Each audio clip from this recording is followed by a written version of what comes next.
My name is Candy Mossett. I am from North Dakota. I am Mandan. Thank you, thank you.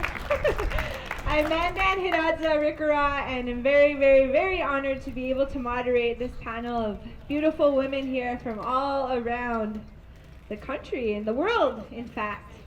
And so I'm going to go ahead and let each panelist introduce themselves. And we're going to start with a very, very, very strong young woman here that's part of the International Indigenous Youth Council that was with us at Standing Rock, holding it down. And so, thank you, thank you. And Lauren, you don't have, you can just stand up if you want. I guess I'm gonna stand, I'm young. Okay, go talk right into it. Not that bad. Alright. Hi guys, my name is Lauren Howland. I'm from Dulce, New Mexico, which is on the Hickory Apache Reservation. I am Hickory Apache, Navajo, San Carlos Apache, and Laguna Acoma Pueblo. I was up in Standing Rock for the past 6 months. I left in December, I think. Early January, somewhere around there. But I've been there since August. We were up there in protest of the Dakota Access Pipeline. Boo! But yeah, I'm honored to be on this panel and with the International Indigenous Youth Council, but also representing Thunder Valley CDC and on the Pine Ridge Reservation. Thank you. Zatia, Judy with the gay. Banka of the Mashte Banka, Oklahoma. Uahe Tamajike, Tinike, Gankiki that teati, especially you, Alberto. I haven't seen you in a long time. It's good to see all of my friends. My Ponca name is Judy. I'm Southern Ponca from Oklahoma. Hi, Faith. And it's really been something I'm looking forward to being here among these relatives and to learn and to listen and to be here on International Women's Day. Hey, that's every day, guys.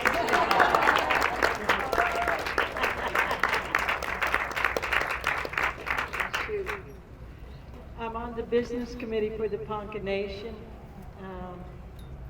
but more importantly, I'm a great-grandmother, a mother, a sister, a wife, an auntie,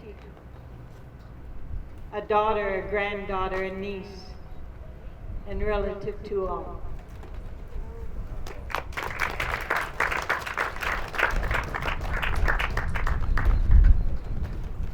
Halakitpisi, pakalakitsi mga ako tikiyak niya. Kalkira hamaktu.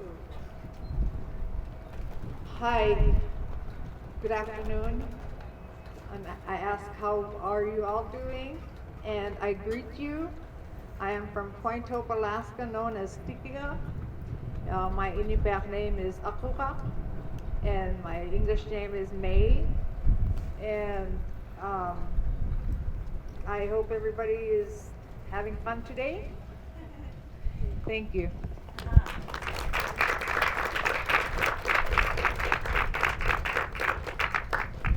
Alipunja Ayuguna. Buenas tardes, hermanas y hermanos. Es un gusto para mí compartir la mesa con las líderes indígenas. Mi nombre es Patricia Gualinga. Soy dirigente de Relaciones Internacionales del pueblo originario quichua de Sarayaku en la Amazonía de Ecuador. Soy del Amazonas. Good afternoon. It's a real pleasure to be here at this table with my Indigenous sisters, sharing this table with them, these strong leaders. My name is Patricia Gualinga. I'm the international representative of the Sarayaku people from Ecuador, from the Ecuadorian Amazon.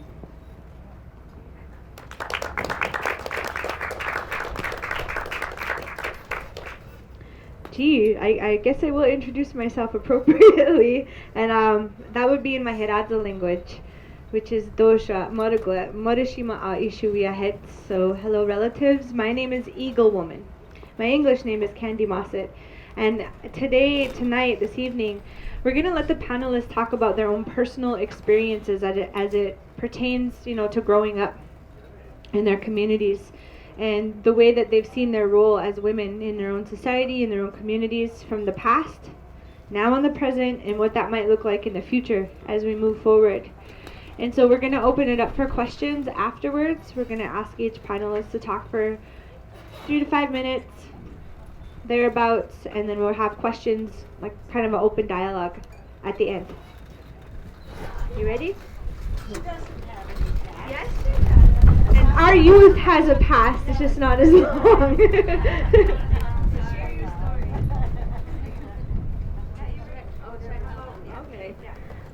Hi everybody, Lauren here. The past roles of my society have kind of been erased because I'm from New Mexico, and as you all know, when Columbus came across, he came up Mexico through New Mexico with the Spaniards, and so my grandmas and grandpas and elders were all colonized and sent to boarding schools along with all of their grandmas and grandpas and their grandmas and grandpas, and this has been going on for a long time, so I don't know a lot about my past because it's been erased. It's been pretty much wiped out, and I'm trying to salvage what I can from it by being here with these women on this panel, and it's an honor. And I wish I had more to tell you, and I wish I had more to show and more to prove. It's gone, guys. It's really gone, and I'm trying to collect pieces here and there from all these different adventures I go on now. And just so you know, that's what happened. That's why I don't really have a past to talk about. But in the present, right now, I'm on this incredible panel with all these beautiful Indigenous women, and it's kind of intimidating because they're all looking at me.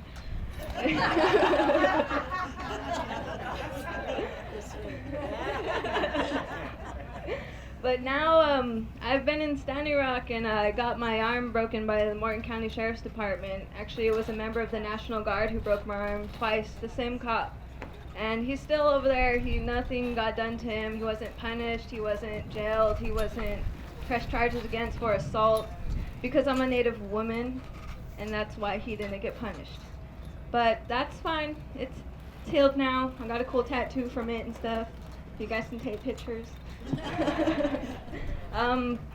In the future, I believe my role as a youth is a very big part because we were prophesized to lead this whole recovery process for our Mother Earth, Unchimaka. And it's a big responsibility and a big role, but a lot of people don't realize that the youth these days, we're smart. We're knowledgeable. Yeah, we have technology, and yeah, we're stuck on our phones, but we get information from our phones. We have information. I can Google something from Japan, and it's just right there in my hand. So don't shame people for using technology, all right?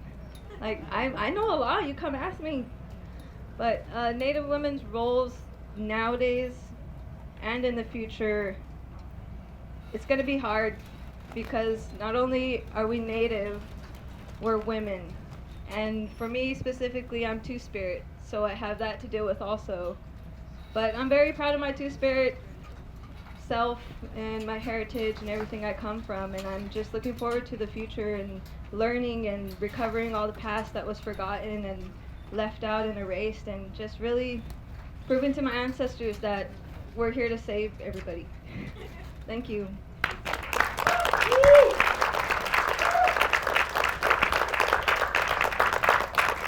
I'm going to pass this to Casey now.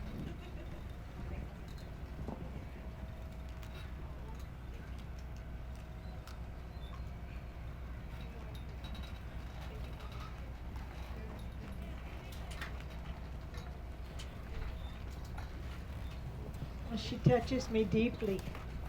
She's the age of my granddaughters. And, to her, maybe she believes that her past has been erased. But when I see the power of the genetic memories that bring her into this warrior woman moment, then I know that they haven't been erased. They've done their best, to make that happen. But you're here. You're standing as a proof to them, and also want to make this moment a moment of prayer for that man that did that to you. You know, we were taught that he's a pitiful human being without direction, without understanding, without even the ways to honor the women. So we'll pity him. I'm going to send a prayer through you that you send to him. Maybe his women folks, maybe his granddaughters in the future won't have to be shamed of him.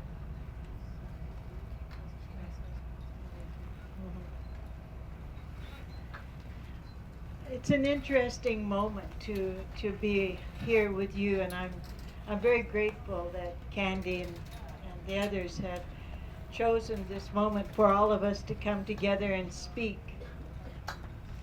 And I'm grateful to you that you're allowing me to have this voice, because when I look out, I see you.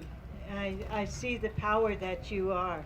I see the beauty that you are. I see the messages that you carry, and I'm humbled to be the one sitting up here and being able to offer a little voice. Our past, our Ponca people are from Nebraska, Nebraska. My grandfather, my great-grandparents, my aunties and uncles, my mama's aunties and uncles made that walk when my grandpa was 8 years old. My mama was born in 1914 in the Indian Territory called Oklahoma now. First generation born into captivity on the POW camp they called the White Eagle Reservation. We are the survivors of that. I was up here for the Women's March with this young lady back here taking care of me, a total stranger. I kind of knocked on her door and said, somebody said I'm going to get to stay with you. And she's like, yeah. I got some oatmeal for breakfast. You like that? Yeah, we love Kamad, so. And at that Women's March, the power there kind of reminded me of what it felt like to be at home and to be part of the sacred circle of our people, you know, marching with Candy and the other women, the Indigenous rising women. Through my mother and my grandmothers and my aunties. I'm the drum keeper for the Women's Society of our tribe. And I understand what this young woman is going through, because I could remember when that drum was passed and I was told that I needed to keep the ways of our women alive. And my mother had been brutalized through the boarding school process and the relocation process and every process they could come to disenfranchise us from where we came from, who we are, and where we were going. I was concerned that those things might not come to me, that I might not be able to do what had been done in the generations past, to uphold the women's ways and to understand the power of woman in this world. Because I'd gone through the 1960s, the 1970s, when the white women were calling for women's liberation, when they were burning their bras. Most of us never wore them anyway, didn't have nothing to burn. Torturous instruments, those things.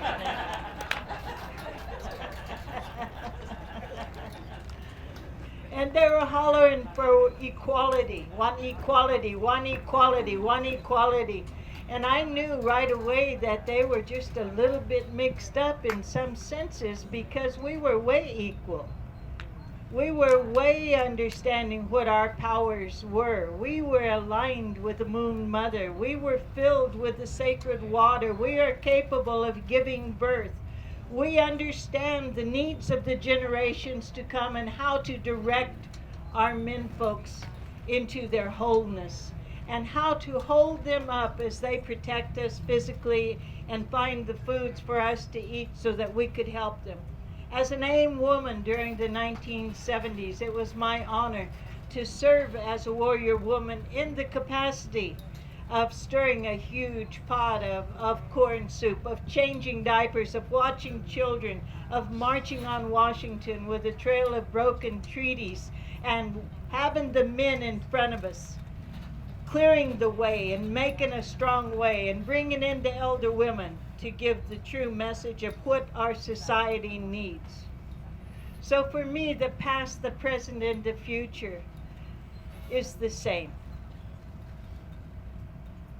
We can't acknowledge the construct of human-made time that has now been imposed on us any more than we can have that imposed construct of male and female energies being one and the same and equal. You guys, I love you all. I love my sons. My grandsons are never going to be equal to us.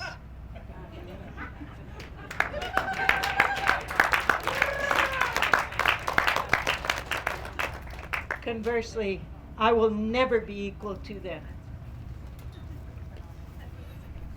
Because we share the same earth, we share the same planet, we share the fact that we eat, we drink, we breathe. But the Creator gave us something special to be co-creators on this earth. And we have different powers. Those are not equal powers. Those are different powers. And I honor that. And I honor you. And I love you all. Vive la Hansha.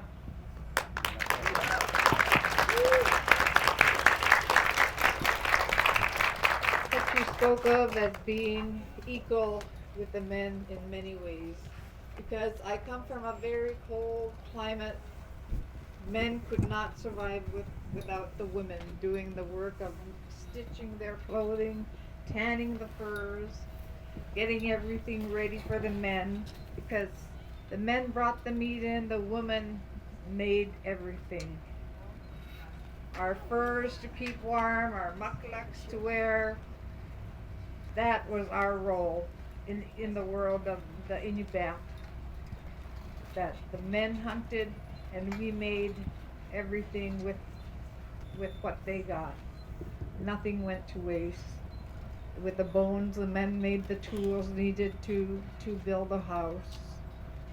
The women used the bones and carved them to needles and the sinew from the animals to sew the clothing together. And we never stayed in one spot. Season by season, our people migrated around as the seasons come and the seasons go. But our main food resource is from the ocean. We still eat the bullhead whale, we still eat the beluga, we still eat the walrus, the bearded seals, a variety of fish that come out of the ocean and that come into our rivers. We still eat all that. We still make our boats, the men make their whaling boats out of wood, driftwood, and the skin is made out of bearded seal to make a covering for the boat, and that's what they use to hunt the bowhead whale. And that's what always is, that whether we're more there's no more powerful sex, they're all equal. Although the men are the ones that usually think they're the strongest ones. Women were the backbone, because without the women, the men would never survive. And without the men, the woman would never survive. Our roles in our community is that our responsibility was to tend to the children and tend to making and curing our furs in order to be ready for the cold winter. The men had their duties to take care of the town, go out hunting. The women took care of the internal business in the community. And whenever things needed to get done, women were always the ones to do it. In the past, that's how it was, but we were always quiet. And our culture requires that we were submissive to the men. But they never knew that without the women that they wouldn't be who they are. Our culture is still strong. We still practice our cultural activities season by season, and we still love our native food, and that I've been with this. I've been an activist for over 30 years, hitting 40, and it's always good to see younger generation come in, and I keep telling them, the young and the old, to come in and help us out. But as a woman, we all know how strong we are, but without the men, we wouldn't survive. And without the women, the men wouldn't survive. So it was a coexisting thing that we all took care of. A long time ago, that's how it is. But now, in the modern world we live in, a woman can live without the man if they wanted to. And the men can live without the woman if they didn't, you know. It's a choice we have nowadays, but in the past it was never like that. You know, it was a codependency of each other that we needed. So right now, you know, I think everybody's going in the right direction, working together, and if we don't have that unity, we won't survive. And we all went through the boarding school issues. We all went through separating us from our culture and our daily rituals that we do in order to make us who we are. So, thank you.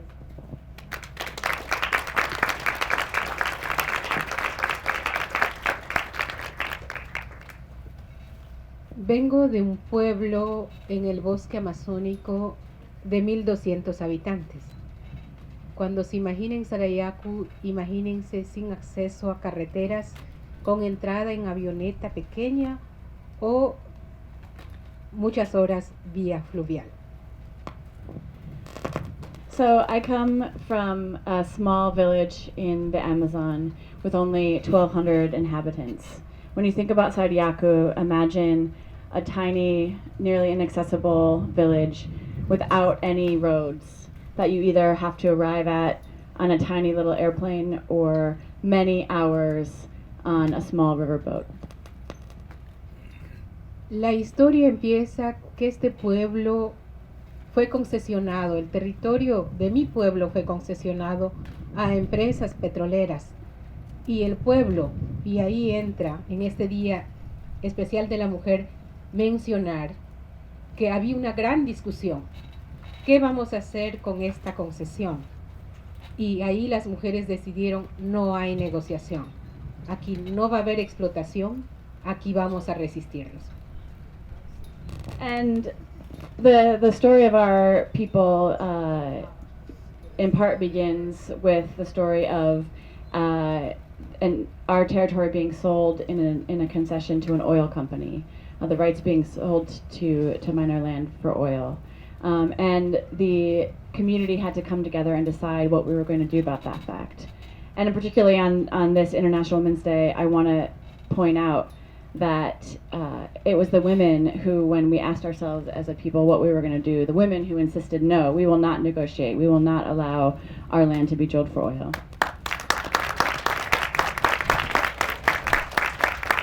La fuerza de la decisión de las mujeres fue apoyada por el pueblo en general y logramos luchar para sacar a la empresa petrolera que quería ingresar a la fuerza. The strength of the decision of those women was supported by the entire community, by our entire people. And we fought back, and we were successful at keeping that oil company out of our land.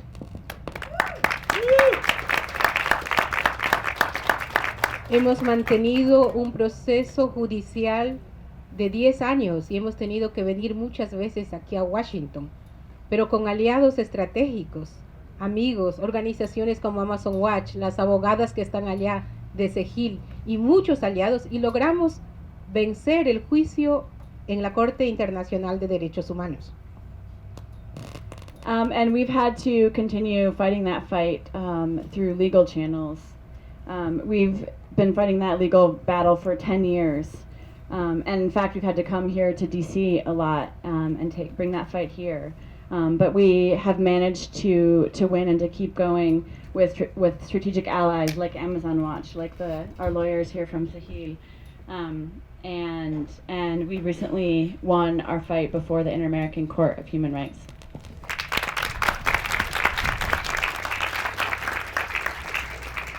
Nosotros hemos entendido que es importante aprender, porque durante todo este proceso aprendimos muchas cosas, pero sobre todo la solidaridad internacional fue la clave para la presión y la comunicación. Fue parte del éxito de que un pueblo muy alejado de los medios tuviera éxito, fuera visible, expulsara a la empresa y ganara un juicio. Y la decisión inicial de las mujeres fue lo que llevó a esto. And one of the things that we've understood, that we've learned through this process, and of course there have been many things that we learned, but one of the most important has been about the international solidarity and the strength that has added to our fight.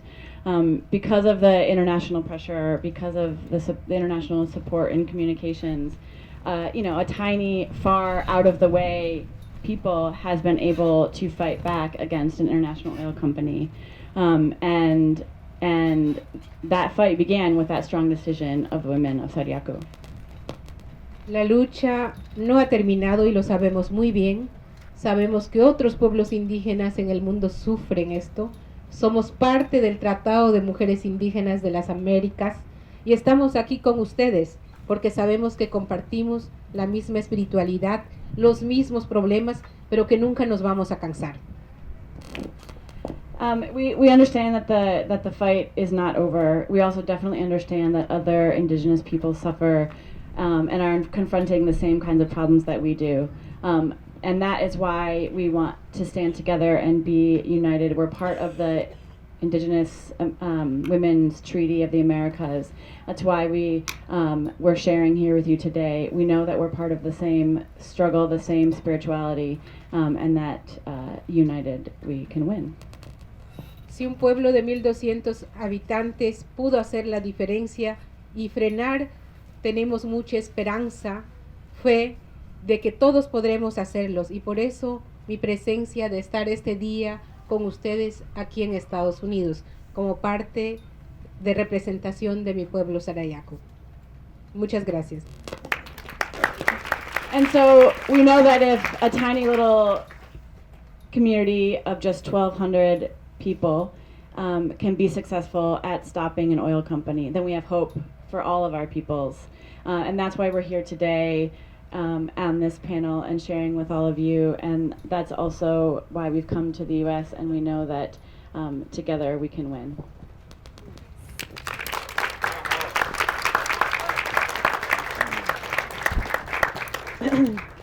And so I think it's just really important, at least within my culture, it's important that we understand in the United States, just in the United States, there's 568 federally recognized tribes. That's just what the government recognizes, not all the tribes that they tried to terminate as well. All of our tribes have differences in our language, our culture, our ceremonial practices. I think the one thing that resonates is the strength of the women amongst all of the different tribes. We do have patrilineal and matrilineal tribes. Mine were matrilineal, so we're the keepers of the water, the women. And so to me, it's no coincidence that when we're pregnant, we carry our babies in water. That's why we say mini wichoni. Who knows what that means? Water is life. Water of life is what it literally translates to, because water is the first life, literally. And I think there's a misconception about the role and strength of women too. See, men would go into councils and they would have their meetings, but not before they talked to the women. And the women gave them the consent to go into the council and to have the discussions around these things. And so that's something that happened too in our tribes. And women, we kept the lodges. So if a man came back to the lodge and all his stuff was outside the earth lodge, he was out of there. I mean, there was a reason that it happened, but the women predominantly built the lodges with the help of the men they would gather, but we owned those lodges too. One difference is that we were farming tribes in North Dakota along the Missouri River. My tribes, Mandan, Hidatsa, Rikra. So we had corn, squash, and beans, and the men would tend to their tobacco. So there was differences in our societies, but we worked together. And I think part of the problem today in DC is that we see a lack of balance between the roles of men and the roles of women. There are too many men that are now in positions of power, and it has thrown off the balance. But it's equally important that we don't go all the way to the other side, too. Because if women ruled the world, we would have a lack of balance on the other side. What we advocate for is bringing balance back into place. So that is my perspective when we talk about how we need to change the roles and the balance of today. But remember, as Indigenous women, number one, we exist. Number two, we resist. And number three, we continue to rise. And we are really happy that we're able to be here with you all today to do just that, exist, resist, and rise together, and every day moving forward. So, Matsikidads. And I want to open this part up for questions a little bit before we'll ask a few questions, and then I think I'll read the treaty signing stuff that was sent to me. We have an organizer that couldn't be here with us today, Penny Opal Plant. She's in the Bay Area and will be here tomorrow. But right now I want to see if there's questions for anybody on the panel from the audience. And if you could ask your question on the microphone so everyone else can hear you, that would be really good. I had a professor once in school that was like, if I don't get any questions, it means you weren't really listening. I'm just teasing. And it'll be for questions. We can save comments for later. My question is for the youth on this panel. What bravery? How do you find that bravery to make the stand that you did? Because I need to find that.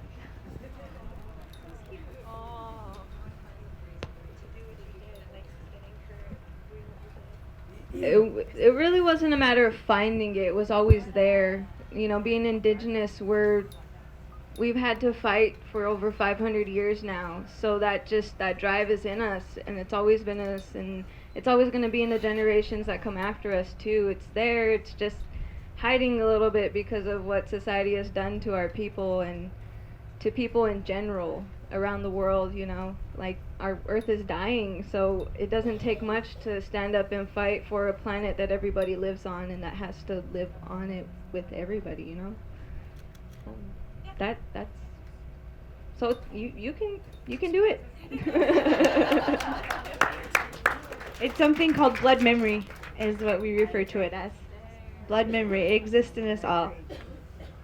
And for the people that are in the audience, there is something, a lot of people say, oh, geez, we don't have a culture if we're not Native, if I'm Caucasian. This is just what I've heard. My experience is, we don't have a culture. We don't have the same thing you have. And it does exist, that kind of hurt. If you think about Europe and the history, what happened? What happened to over 9,000 women? Who remembers? Burned alive at the stake. They were called witches, and they were terribly tortured. Why did people come over here? They were trying to escape from a blood memory that maybe you don't even know that they have. So I think that those women were probably healers, and over 9,000 women were terribly, terribly, terribly tortured and killed. That's a heavy thing to carry. Even if you don't remember, it's in the blood memory.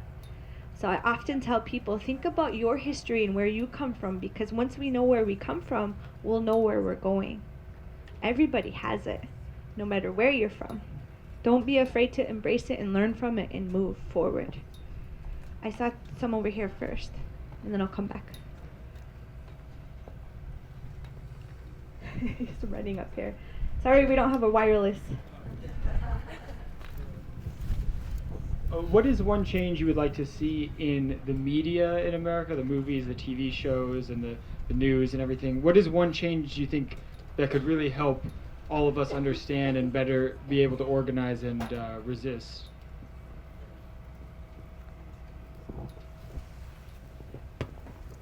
So I work as an actress. Yeah, yeah. Well, in a minute I'm going to act like a native woman. Yeah. So, I'm also part Irish. I haven't been cast in that direction yet.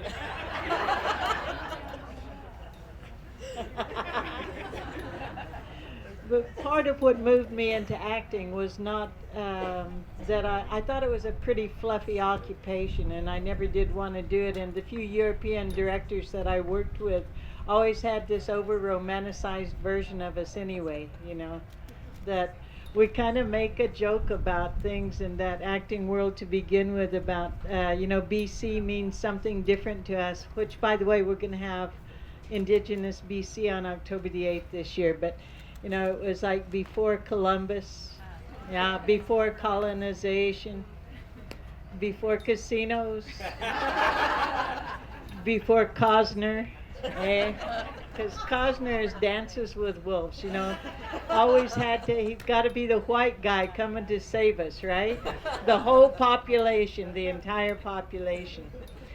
If you look at Hollywood, if you look at the pie, that is Hispanic, Caucasian, Black, Asian, you'll find a hairline that is Native American stories. And those are probably the ones that relegate us to history and historical situations that they have created and they have written. So, and then it would take us then to Standing Rock and this young woman. What has allowed her story to be told in the media has been herself through social media. And so social media has been a powerful tool in this generation that my generation knew nothing about. We were still doing smoke signals, literally. The film was real good. If you haven't seen that one, check it out. But what I believe needs to happen is that America needs to deal with its collective guilt.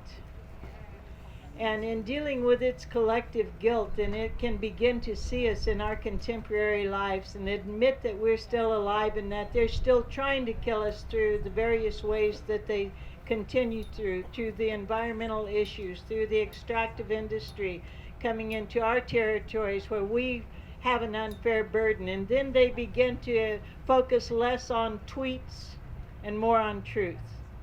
And that's up to us. That's up to us to make a difference from the very beginning of school. If you have school-aged children, if you are in school yourself, if there's a school around you, then make them correct their history. And if their history is not correct, then find out what the correct history is and take it into there. Talk to your media about what you want to see. Follow her on social media and uplift the voice of the youth. Those are the things that can be done and should be done. And if any of you live anywhere on Turtle Island or the Americas, find out who the indigenous people are in your territory and uplift their stories.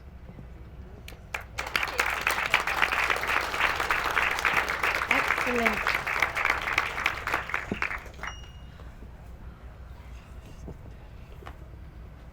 Madakia Wopila Chechu. Lemia Chamatoya Hemia. Thank you for being up there, and thank our youth for standing up and standing rock. One thing about Lakota is we always supposed to tell the truth. The elderlies, they say that, right? Always tell the truth. So I'm going to ask a question, but I'm going to say something first, okay? With your permission, as an elder. Because in Pine Ridge, our elders told us to tell the truth. Always tell the truth, no matter what. No matter who's around, no matter how bad it hurts you, makes you shake, tell the truth. That's what they said.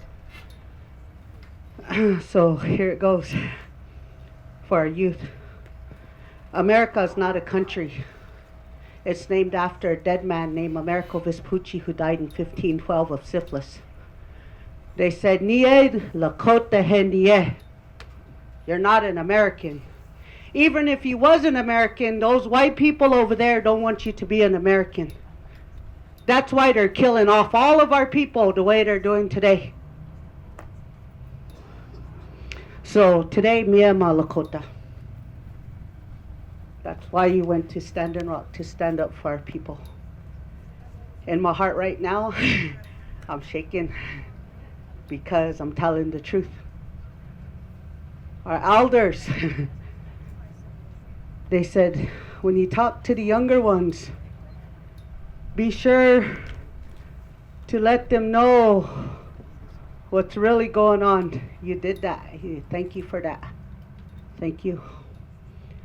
They said them eagle feathers, they represent all of our people who died and those who are coming. And that path there, it's sacred. And so my question to the panel is, when it comes to the great Lakota Nation and our Lakota people and all of our indigenous people, there's a way to say something and there's a way not to say something. On behalf of the Lakota Nation, our Lakota people, when we address our youth in Standing Rock, we always honor that water. And we always honor the women first, and the men are supposed to follow through. That flag that's on this side, our people died for that flag, yet it sits alone back here. It should be sitting in the center right there, but it's not. That's a dishonor. I would like someday for you elders to tell that government right there, that Donald Trump or whoever sits there, whoever sits up there, that your corporation is bankrupt. You don't have no business on our land. Your charter numbers will be pulled, and they'll be pulled now. You got lawyers, you got people here all over watching TVs everywhere. You don't have to act no more. We're not actors. This is our land, they said. Me too, I've been to Hollywood. I walked that red carpet, but I'm still a Ekjewiya common person. I still come from Wounded Knee. There's nothing fake about me. When it comes to my family, I cry. I hurt. I even want to commit suicide. And I want to drink and I want to do drugs because I can't tell them young people how much it hurts to go to Standing Rock and to see our own people lying. That hurts. All I'm asking you is to please tell the truth. For United Nations, I've been to the United Nations too.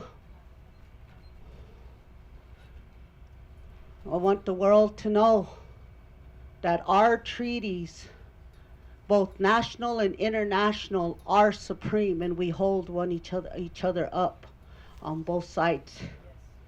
And furthermore, I think I spoke a little bit too much because my legs are starting to get shaky. And I want to say, if I said something out of the way, I apologize, but I love my people enough to stand up for all of them, no matter what it takes. Hohetelo, please forgive me.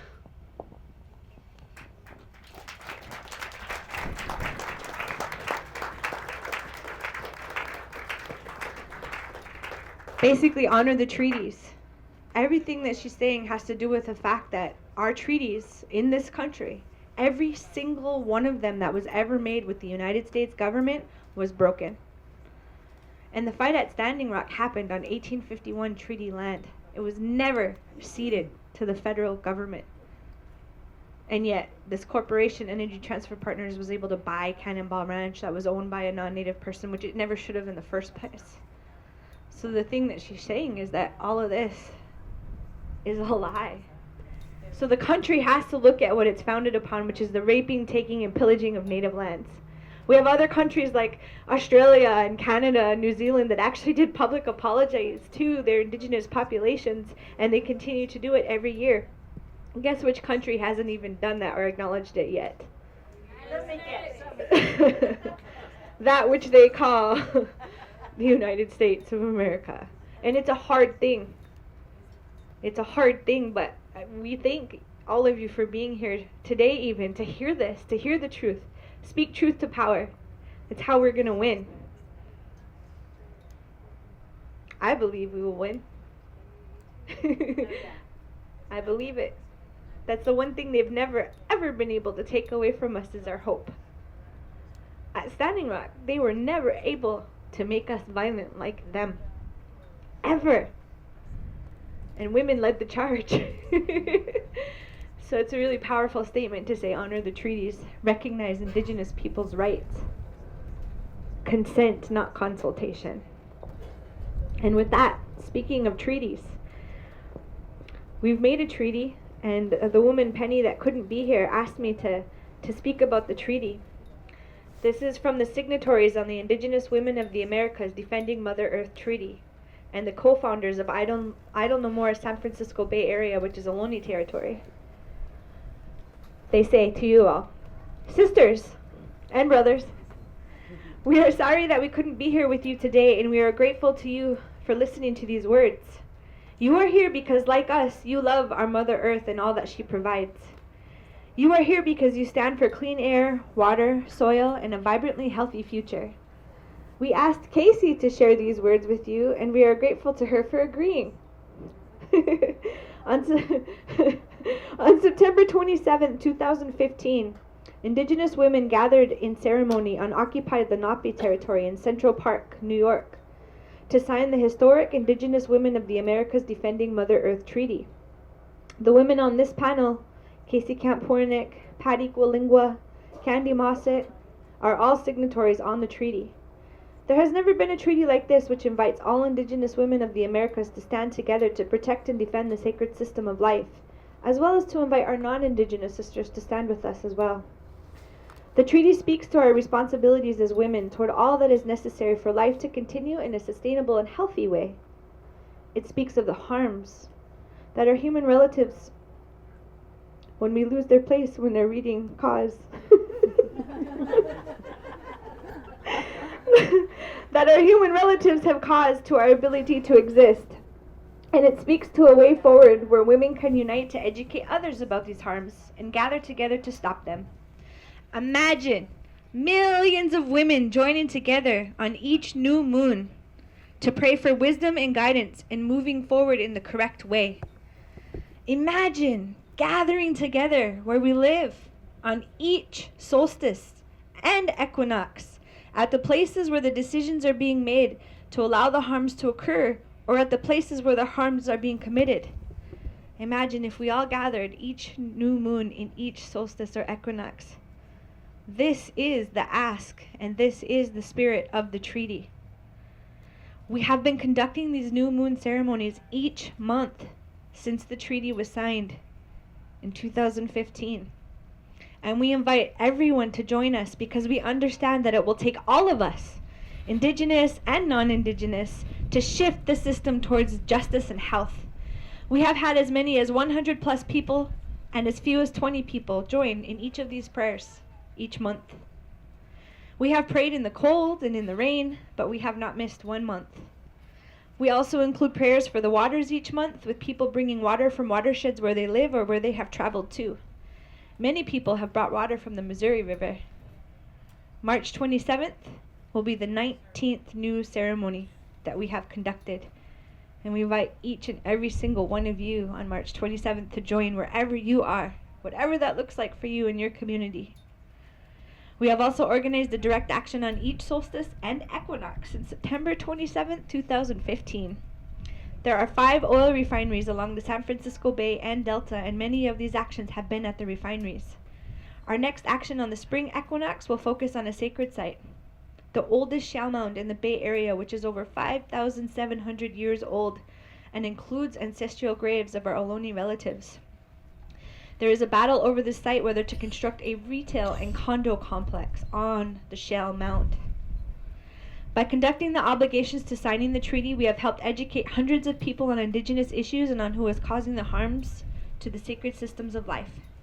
We have heard from Indigenous women in other parts of the country and the world who have joined us in the new moon ceremonies. So in closing, we invite you to close your eyes.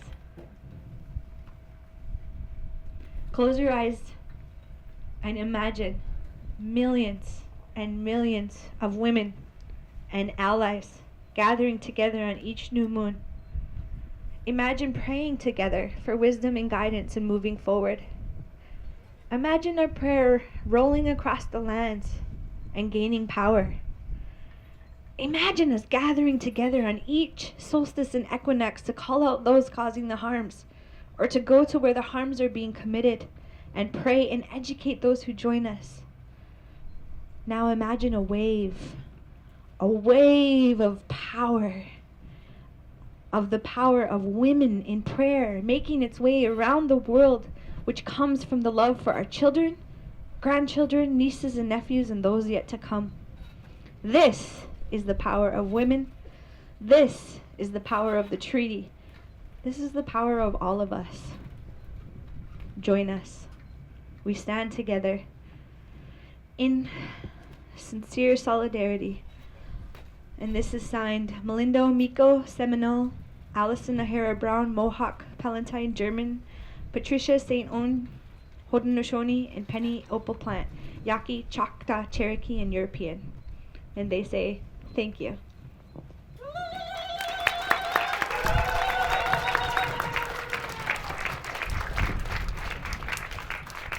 And what we've done is never relied on technology. I think I just ran out of battery. But so we have set up an actual website, which we were hesitant about this, but it allows more people to sign on to the treaty. But if you sign on to the treaty, we ask that you honor the treaty.